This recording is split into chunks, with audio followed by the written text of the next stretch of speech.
আজকের এই মঞ্চ থেকে আমি জানিয়ে দিতে চাই, যদি সাহস থাকে মমতা ব্যানার্জির মহাশয়ার আইএসএফের নেতাদের নাম ধরে কবে কোথায় কত টাকা নিয়েছি এটা বলুক, তারপরে কোথায় নোটিশ পাঠাতে হয়, কাকে নোটিশ পাঠাতে হবে, কালীঘাটে কিভাবে নোটিশ পাঠাতে হবে আইএসএফ ভালোভাবে জানে, নওশাদ সিদ্দিকী জানে, বুঝিয়ে দেবে।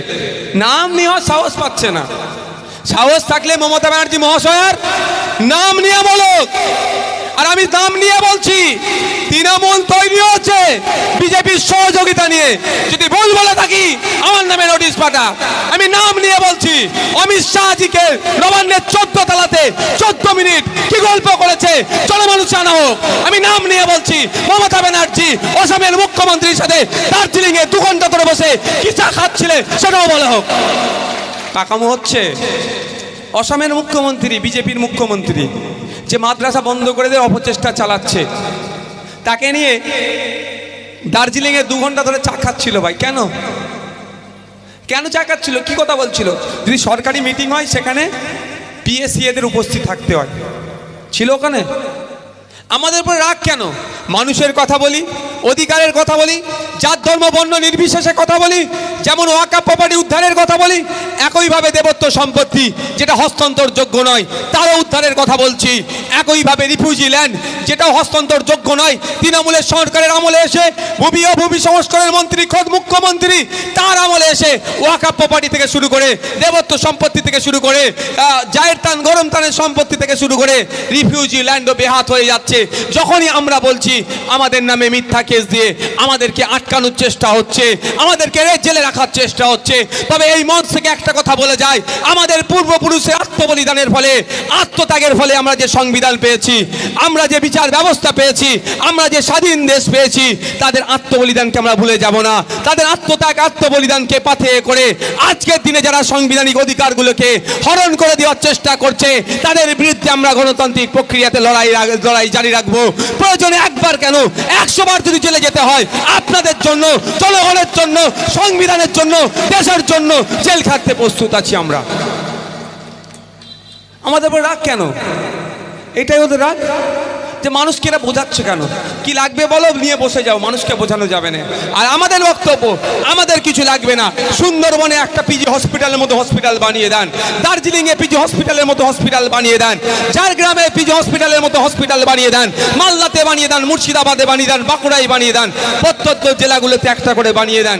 এটাই আমাদের লড়াই, আর কিছু লড়াই নয় তো। বলছে বিজেপি দালাল, ভালো কথা। দালালটা কেন হবে? কিছু মালের জন্যই তো, তাই তো নাকি ভাই?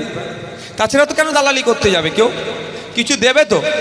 আপনার পাড়ার কিছু দালাল আছে দেখবেন, ওই 100 দিনের টাকা মেরে খেত, আবাস যোজনা একে ওকে করিয়ে দেবো, সেই জন্য দালালি করছে ওরা। তো কথা হচ্ছে, যারা বলছে বিজেপির দালাল, তাদের পক্ষ থেকে আইএসএফের চেয়ারম্যানের কাছে 2টো মিনিস্ট্রি হ্যান ত্যান অনেক কিছু বিভিন্নভাবে টাকা পয়সার অনেক কিছু ঘুরিয়ে ফিরিয়ে আসছে। তাহলে যদি দালালি হতাম, এক দালাল একজনকে ছেড়ে তো অন্য জায়গায় চলে যেতে পারতাম। বুঝতে পারছেন না ভাই? 1 নম্বর কথা। দ্বিতীয় কথা, অনেক কথা বলছে তৃণমূলের সর্বোচ্চ নেত্রী, আমাদের রাজ্যের মুখ্যমন্ত্রী আইএসএফ সম্পর্কে, আমাদের সম্পর্কে অনেক কিছু বলছে।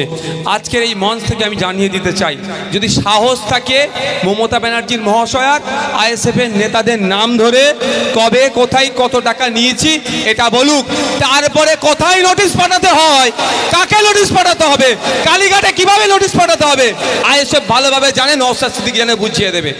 নাম নেওয়ার সাহস পাচ্ছে না। সাহস থাকলে মমতা ব্যানার্জি মহাশয়ার নাম নিয়ে বলুক।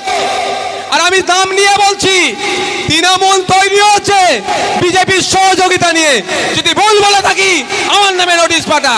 আমি নাম নিয়ে বলছি, অমিত শাহজিকে নবান্নের 14 তলাতে 14 মিনিট কি গল্প করেছে জনমানুষ জানা হোক। আমি নাম নিয়ে বলছি, মমতা ব্যানার্জি অসমের মুখ্যমন্ত্রীর সাথে দার্জিলিং এ 2 ঘন্টা ধরে বসে কি চা খাচ্ছিলে সেটাও বলা হোক। পাকামো হচ্ছে অসমের মুখ্যমন্ত্রী, বিজেপির মুখ্যমন্ত্রী, যে মাদ্রাসা বন্ধ করে দেওয়ার অপচেষ্টা চালাচ্ছে, তাকে নিয়ে দার্জিলিংয়ে 2 ঘন্টা ধরে চা খাচ্ছিল। ভাই কেন কেন চা খাচ্ছিল, কি কথা বলছিল? যদি সরকারি মিটিং হয় সেখানে পিএসসিএদের উপস্থিত থাকতে হয়, ছিল ওখানে। আমি তো নাম নিয়ে বলছি, মমতা ব্যানার্জি মহাশয় বিজেপির সাথে এত সম্পর্ক ভালো, স্বাভাবিকভাবে আমি যদি আজগারের বাড়িতে আসি, আজগারের সাথে আমার এত ভালো সম্পর্ক, আমি কি খাই না খাই, ঝাল খাই কি মিষ্টি খাই, আজগার ভালো জানে, কম বেশি ওর বাড়িতে আসা যাতায়াত করেছি। এখন আজগারের পরিবর্তে আমি এখন এর বাড়িতে একদিন যদি আসতে চাই, ডেকেছি আসছি, তো আজগার কি বলবে ওকে স্বাভাবিকভাবে, ভাইজান আসছে তোদের বাড়িতে, শুনলাম ভাইজান কিন্তু ঝাল বেশি খায় না, লঙ্কা বেশি খায় না, ঝালটা কম দিবি, তেল মশলা বেশি দিবি না। কেন? এত ভালো সম্পর্ক আছে বলি তো। মমতা ব্যানার্জি কি দেখলাম আমরা, অমিত শাহজি সৌরভ গাঙ্গুলির বাড়িতে আসবে, মমতা ব্যানার্জি ঠিক করে দিচ্ছে অমিত শাহজিকে কি কি খাওয়াতে হবে। বুঝতে পারছেন তো কত সুসম্পর্ক ওনাদের। অমিত শাহজি মিষ্টি খেতে ভালোবাসেন কি ঝাল খেতে ভালোবাসেন ওটা উনি আগে থেকেই জানেন, মানে কতবার খাইয়েছেন উনি দেখলাম তো। মোদিজির জন্মদিনে ফুল মিষ্টি পাঠাচ্ছে না নওশাদ সিদ্দিকী আইএসএফ বিজেপির দালাল। আরএসএস এর চিফ মোহন ভগবতজি কেশিয়ারিতে আসলো, আমটা মিষ্টি মিষ্টি পাঠাচ্ছেন, আর নওশাদ সিদ্দিকী তাপস ব্যানার্জিরা আপনার জামির ভাইয়েরা যারা আছি, আমরা মানুষের জন্য লড়াই করছি, আমরা বিজেপির দালাল হয়ে যাচ্ছি। আমরা আরও দেখেছি তো, অনেক ঘটনা দেখেছি। গুজরাট দাঙ্গার কথা আমরা ভুলে যাইনি ভাই, এই ভুলে গেছি নাকি আমরা? গুজরাট দাঙ্গার মূল নায়ককে আমরা জানি। তারপর আমরা কি দেখলাম, গুজরাট দাঙ্গার পরে মোদিজিকে কে ফুল পাঠিয়েছিল? এটা জোরে বলুন না। মমতা ব্যানার্জি মহাশয়া। আজকে আপনারা আমার কাছে ভালো শাস্তে আসছে না, যেখানে কৃষক বিরোধী বিল যখন পাস হচ্ছে মমতা ব্যানার্জি তখন মুখে কুলি পেটে বসেছিল, তার এমপিরা কি করছিল আমরা কেউ ভুলে যাইনি ভাই। সিএ যখন বিল পাস হচ্ছিল সেন্ট্রাল থেকে, লোকসভা থেকে, তখন যে এমপিগুলো যায়নি তাদের বিরুদ্ধে মমতা ব্যানার্জি কি ব্যবস্থা নিয়েছে? মমতা ব্যানার্জি তো দূরের কথা, উনার বাড়ির সন্তান, উনার ভাইপো সেই সময় কি অবস্থান গ্রহণ করেছিল সিএ বিলের সময়, এর জবাবটাও কিন্তু মমতা ব্যানার্জিকে দিতে হবে। আমরা সব তুলতে দিচ্ছি কোন কোন বেটা ভোট দিয়েছিল, কে ভোটদান থেকে বিরত ছিল, তুলতে দিয়েছি। অভিষেক ব্যানার্জি কি করেছে সেটাও আপনাদের সামনে দেখাবো। আমরা যখন মানুষের কথা বলছি, যখন দেবত্ব সম্পত্তি বেহাত হয়ে যাচ্ছে, ফেক এসটি/এসসি সার্টিফিকেটে ভরপুর হয়ে যাচ্ছে, আমার হিন্দু সমাজের মা বোনেদের উপরে অত্যাচার হচ্ছে, সে হাসখালি থেকে শুরু করে বিভিন্ন জায়গায়। এই গতকালকে আমি গিয়েছিলাম, গেল গ্যাস অথরিটি ইন্ডিয়া লিমিটেড একটা লাইন যাবে, সেই লাইনে যেতেই পারে, উন্নয়ন হোক দেশের, আমরা উন্নয়নের বিপক্ষে নয়, কিন্তু পর্যাপ্ত পরিমাণে তো ক্ষতিপূরণ দিতে হবে। কোনো ক্ষতিপূরণ নয়, কোনো কাগজ দেখাচ্ছে না, বলছে শতকে না কাটাতে মাত্র 40,000 না 44,000 টাকা দেবো বলে জমিগুলো কেড়ে নেওয়ার চেষ্টা হচ্ছে। তাদের পাশে যখন গিয়ে দাঁড়াচ্ছি তখন নওশাদ সিদ্দিকী আইএসএফ হয়ে যাচ্ছে মুসলমানদের দল। আবার যখন আনিসের কথা বলছি, যখন ওয়াকাফ প্রপার্টি উদ্ধারের কথা বলছি, ওবিসি রিজার্ভেশন ঠিকঠাক হচ্ছে না, শুধু ঘুমটা দিয়ে রমজান মাসে এসে ইফতার করলে হবে না, সংখ্যালঘুদের চাকরির ব্যবস্থা করতে হবে, শিক্ষার মান উন্নয়ন করতে হবে, স্বাস্থ্যের মান উন্নয়ন করতে হবে, এদের স্বাবলম্বী করতে হবে। যখন একথাই বলছি তখন আবার নওশাদ সিদ্দিকী বিজেপির দালাল হয়ে যাচ্ছে। যাবো কোথায় ভাই? আমার দলিত ভাইয়ের কথা বললে, আমার আদিবাসীর কথা বললে, আদিবাসী ভাইয়ের কথা বললে, জল জমি জঙ্গলের অধিকারের কথা বললে, 5th শিডিউল 6th শিডিউলের কথা বললে, তখন আমরা হয়ে যাচ্ছি বিজেপি মুসলমানদের দল। আর যখনই সংখ্যালঘুদের কথা বলবো, অধিকারের কথা বলছি, তখনই আমরা হয়ে যাচ্ছি বিজেপির দালাল। যাবো কোথায়? তাহলে কি চুপ করে যাব নাকি? চুপ করে যাওয়ার কোনো জায়গা নয়, চুপ করে যাওয়ার কোনো জায়গা নয়। আমরা ভুলে যাইনি বিনয় বাদল দীনেশের কথা, আমরা ভুলে যাইনি শহীদ আশফাকুল্লাহ খানের কথা, আমরা ভুলে যাইনি শহীদ ক্ষুদিরামের কথা, আমরা ভুলে যাইনি শহীদ প্রফুল্ল চাকির কথা, আমরা ভুলে যাইনি শহীদ প্রীতিলতা ওয়াদ্দেদারের কথা, আমরা ভুলে যাইনি আপনার আমার পীর মোর্শেদ ফুরফুরার পীর আবু বকর সিদ্দিকীর কথা, আমরা নেতাজি থেকে শুরু করে গান্ধীজির আত্মত্যাগের কথা ভুলে যাইনি। তাদের আত্মত্যাগ, আত্মবলিদানের ফলে আমরা সংবিধান পেয়েছি, স্বাধীন দেশ পেয়েছি। সুতরাং আজকে আমাদের স্বাধীন দেশে যারা আমাদেরকে পরাধীনতার শিকলে আবদ্ধ করতে চাইছে, তাদের বিরুদ্ধে নতুন করে আমাদের লড়াই করতে হবে। গণতান্ত্রিক প্রক্রিয়াতে আমাদের বাড়ি থেকে নতুন করে বিনয় বাদল দীনেশ হতে হবে, আশফাকুল্লাহ হতে হবে, বিরসা মুন্ডা হতে হবে, ভগৎ সিং হতে হবে, প্রফুল্ল চাকি হতে হবে, শহীদ ক্ষুদিরাম হতে হবে। আমাদের মধ্য থেকে উঠে সংবিধান এবং দেশকে রক্ষা করতে হবে। কি প্রস্তুত আছেন না নাকি? আছেন তো? কারা প্রস্তুত আছে হাত তুলুন তো ভাই। প্রস্তুত আছেন তো? নতুন করে আমাদেরকে গণতান্ত্রিক প্রক্রিয়াতে লড়াই শুরু করতে হবে। আপনার অধিকার। আরে আপনার জমি, আপনার কাছে কনভার্সনের রেকর্ড আছে, আপনি ট্যাক্স কাটেন, আপনি ভিডিও থেকে বা পঞ্চায়েত থেকে বা জেলা পরিষদ থেকে পারমিশন নিলেন, ট্যাক্স কেটে আপনি বাড়ি করতে যাচ্ছেন, সালা ভিখারির মতো এসে হাত পাচ্ছে, কি বলছে 10,000 দিতে হবে নাহলে বাড়ি করতে দেবো না। ভাই কোন রাজত্বে বসবাস করছে? এটা স্বাধীন ভারত তো ভাই, এটা তো স্বাধীন ভারত তো নাকি, এটা তো স্বাধীন দেশ তো নাকি ভাই। আমার দলিল, আমার পর্চা, কনভার্সনের সার্টিফিকেট আমার কাছে, প্ল্যান স্যাংশন করেছি, সেখানে ট্যাক্স দিয়েছি, সমস্ত পেপার রেডি করেছি, সমস্ত বৈধ পন্থা অবলম্বন করে আমি ঘর করতে চাচ্ছি, আমার বাড়ির সামনে এসে 10,000 দিতে হবে নাহলে ভাড় করতে দেবো না। এদের হাত থেকে সমাজকে মুক্তি দিতে হবে। এই রোগ যে ছড়িয়ে গেছে, এই রোগ থেকে সমাজকে মুক্তি দিতে হবে, তার জন্য আপনাকে আমাকে এগিয়ে আসতে হবে। আপনি যদি পুলিশের কথা ভাবেন, মিথ্যা কেসের কথা ভাবেন, আপনাদের একটা কথা বলে যায়, ইন্ডিয়ান সেকুলার ফ্রন্ট গণতান্ত্রিক প্রক্রিয়াতে লড়াই করছে, লড়াই করবে, গণতন্ত্রকে মান্যতা দিয়ে লড়াই করছে, আগামী দিনে লড়াই করবে। তবে আমাদের কর্মী সমর্থকদেরকে যারা ডিস্টার্ব করছে, কর্মী সমর্থকদের নামে যারা ফেক কেস দিচ্ছে, মিথ্যা করে কেস দিয়ে ডিস্টার্ব করছে, সেই সমস্ত চারানা নেতাদেরকে আমি মিডিয়ার মাধ্যমে, মাইকের মাধ্যমে শুনিয়ে দিতে চাই, আমার ভাইকে প্রয়োজনে বারাসাত কোর্ট জামিন করাবো, অন্যথায় কলকাতা হাইকোর্ট থেকে করাবো জামিন, সেখান থেকেও যদি না জামিন পাই সুপ্রিম কোর্টে যাব আমার ভাইয়ের জন্য, সেখান থেকে আমি জামিন করি, আমরা জামিন করিয়ে নিয়ে আসব। কিন্তু এটা ভুলে যাবেন না, মিথ্যা কেস কিন্তু 2 বছর 4 বছর, কত ম্যাক্সিমাম 5 বছরের মধ্যে মিটমাট হয়ে যাবে। এটা কি বলে, ডিসমিস হয়ে যাবে, কেস ডিসমিস হবে। তখন কি আইএসএফ নওশাদ সিদ্দিকী ছেড়ে দেবে? তুমি পুলিশের তোমার পার্টির ক্ষমতা দেখিয়ে পুলিশকে সাথে নিয়ে, সব পুলিশ নয়, পুলিশের একটা অংশকে সাথে নিয়ে আমার ভাইকে কেস করেছিলে, আমার ভাইকে কোনো হয়তো জেলেও দিয়েছো, আমার ভাইকে পেরেশানি করেছো, তার জন্য আমাকে জামিন করাতে হয়েছে। এ কেস ডিসমিসের পরে ওই আমার ভাইকে দিয়ে আপনার পাড়ার যে চারানার নেতাটা কোনো দাদা দিদির কথা শুনে কেস করেছিল, তার নামে আমরা মানহানি মামলা ঠুকবো, তাকে আমরা ছাড়বো না। তখন দেখব কোন দাদা দিদি তাকে বাঁচাতে আসে, মানে আইনের মাধ্যমে আমরা মানহানি মামলা ঠুকবো। আমার ওই ভাইয়ের সম্মানে হানি লেগেছে, আমার ওই ভাইকে জেলে যেতে হয়েছে, আমার ওই ভাইকে কোর্টে উঠে জামিন নিতে হয়েছে, তাহলে আমার ভাইয়ের সম্মান গিয়েছে। আমাদের আইএসএফ আমার ভাইয়ের সম্মানকে মাথায় রাখে, আইএসএফ আমাদের কর্মীর প্রাধান্য দেয়, আইএসএফ নেতাদের থেকেও কর্মীর সব থেকে বেশি সম্মান দেয়। কর্মীকে অপমান করেছে, আইএসএফ রাজ্য কমিটি চুপ করে বসে থাকবে না, তার বিরুদ্ধে আইনি লড়াই যাবে। যারা মিথ্যা কেস দিয়েছো প্রস্তুত থাকো, প্রস্তুত থাকো, আগামী দিনে কেস ডিসমিস হবে, মানহানি কেসের জন্য প্রস্তুত থাকো।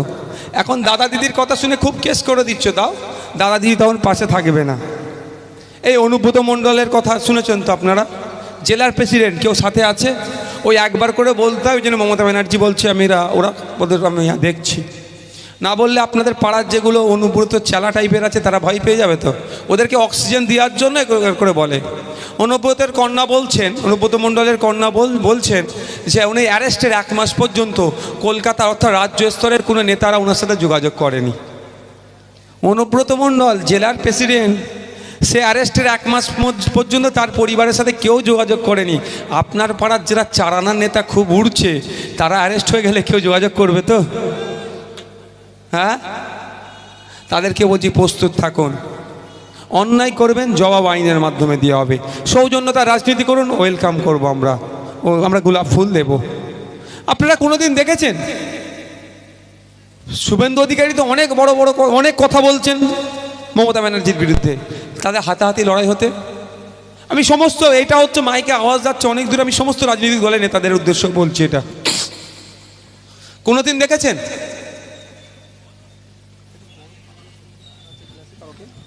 কোনোদিন দেখেছেন? বা একটা আওয়াজ দেবেন হাতাহাতি লড়াই হতে? যদি আপনারা রিয়াকশান দেন আমার ভালো লাগবে, যেন কিছু বুঝাতে পারছি বা কিছু শুনছি। আপনারা যদি শুনেই যান, আমি বলেই যাই, আমার ঠিক ভালো লাগে না। কোনোদিন আমরা এটা দেখিনি শুভেন্দু অধিকারী মহাশয়ের সাথে মমতা ব্যানার্জির মহাশয়ের হাতাহাতি লড়াই হতে আমরা এটা কোনোদিন দেখিনি। অভিষেক ব্যানার্জি মহাশয়ের সাথে অধীর রঞ্জন চৌধুরী মহাশয়ের লড়াই হতে আমরা কোনোদিন দেখিনি। ফিরহাদ হাকিমের সাথে মোহাম্মদ সেলিম সাহেবের লড়াই হতে আমরা কোনোদিন দেখিনি।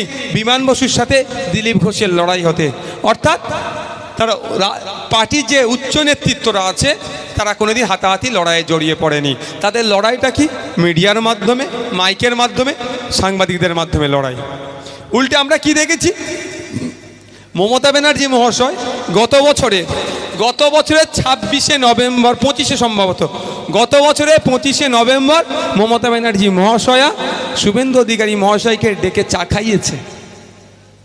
আমরা কি দেখেছি, সুজন চক্রবর্তী, পার্থ চ্যাটার্জি তখন জেলে যাননি, আরও নেতারা এসি ঘরের মধ্যে এক টেবিলে বসে আছে।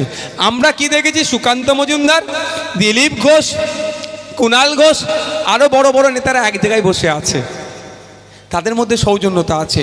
আর লড়াই কোথা দেখছিস, ভুরকন্ডা অঞ্চলের মধ্যে লড়াই কোথা দেখছি, পাশের বুথে লড়াই কোথা দেখছি, বকটুয়ে বুথে লড়াই কোথা দেখছি, জয়নগরের বুথে।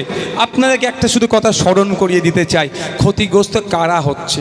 জয়নগরে যে তৃণমূলের লোকটাকে গুলি করে মেরেছে, সেই দিনই আমার দেগঙ্গাই প্রোগ্রাম ছিল। ওই জায়গা থেকে দাঁড়িয়ে আমি বলেছিলাম, রাজনৈতিক রং না দেখে একটা মানুষকে যেভাবে খুন করেছে, পুলিশ অবিলম্বে তাদের বিরুদ্ধে যেই হোক না কেন কঠোর ব্যবস্থা নিক। তারপরে কি দেখলাম, আর একজনকে পিটিয়ে মেরে দিল, প্রায় একাধিক বাড়িতে আগুন লাগিয়ে দিল। ভাই, ক্ষতিগ্রস্ত কারা হলো? বুথের লোকেরা। বকটুয়ে চলে যান, ভাদু শেখকে খুন করলো ওই রাতেই। কেউ বলছে 9 জন, কেউ বলছে 11 জন মানুষকে কুপিয়েছে প্রথম ঘর থেকে বার করে। আমি যার স্ত্রী, যার নাতি, যার মেয়ে, যার এত কিছু খুন করেছে তার সাথে কথা বলেছি। বলছে প্রথমে ঘর থেকে বার করে কুপিয়েছে। ভাবতে পেরেছেন? ঘর থেকে বার করে কুপিয়ে তারপরে ঘরে ঢুকিয়ে আগুন লাগিয়েছে। ক্ষতিগ্রস্ত কারা হলো? ভাদু শেখ বুথের লোক, ওই 9 জন 11 জনকে হত্যা করলো তারা বুথের লোক। সিবিআই কাকে ধরলো? আনারুল সহ আরও কজনকে, তারাও বুথের লোক। সিবিআইয়ের হেফাজতে একজন মারা গেল, সেও আবার বুথের লোক। এখন যারা জেল খাটছে তারাও বুথের লোক। ভাবতে পেরেছেন তো? আর দাদারা এসি ঘরে বসে চা খাওয়াচ্ছে একে অপরকে। আমি চা খাওয়া দাওয়ানোর বিরোধিতা নয়, আমিও চাই পানির বোতলটা দাও না ওনাদেরকে। চাইছে ওখানে দেখতে হবে। আমিও চাই যে সৌজন্যতার রাজনীতি সব জায়গায় হোক। কি হচ্ছে, তারা বড়রা যদি এসি রুমে বসে চা খেতে পারে, আমরা গরিব মানুষ, আমাদের এসি রুমে চা খাওয়ার মতো সামর্থ্য নয়। আমরা তো পাড়ার নন এসি চায়ের দোকানে চা খেতে পারি তো নাকি ভাই? তা আমি আজকের দিনে এই জায়গায় দাঁড়িয়ে বলবো, ইন্ডিয়ান সেকুলার ফ্রন্টে যারা কর্মী আছে তাদের উদ্দেশ্যে বলছি, এমন সমাজ ব্যবস্থা আমাদেরকে গড়ে তুলতে হবে। বড় নেতারা যেভাবে সৌজন্যতার রাজনীতি করে, বুথ স্তরেও আমরা সেই সৌজন্যতার রাজনীতি করব। আমরা আগামী দিনে, আজকের পর থেকেই, বিগত দিনে বলেছি, এই জায়গায় এসে বলছি, আজকের পর থেকে আমাদের চায়ের দোকানে ভিন্ন রাজনৈতিক মত রাখতে পারে, তৃণমূল করতে পারে, বিজেপি করতে পারে, সিপিএম করতে পারে, কংগ্রেস করতে পারে, ভিন্ন রাজনৈতিক দল করতে পারে, আমরা সৌজন্যতার রাজনীতি করব। আমরা গোলাপ ফুল এগিয়ে নিয়ে যাব, আমরা চা অফার করব। আসুন কাকা, জ্যাঠা, চাচা, মামা এক জায়গায় বসে আমরা চা খাই, যার রাজনীতি যেটা ভালো লাগবে সেটা করব। আমাদের ওপর নেতৃত্বরা যদি এক জায়গায় বসে এসি রুমে চা খেতে পারে, আমরা কেন পারবো না? এ কথা বলবে?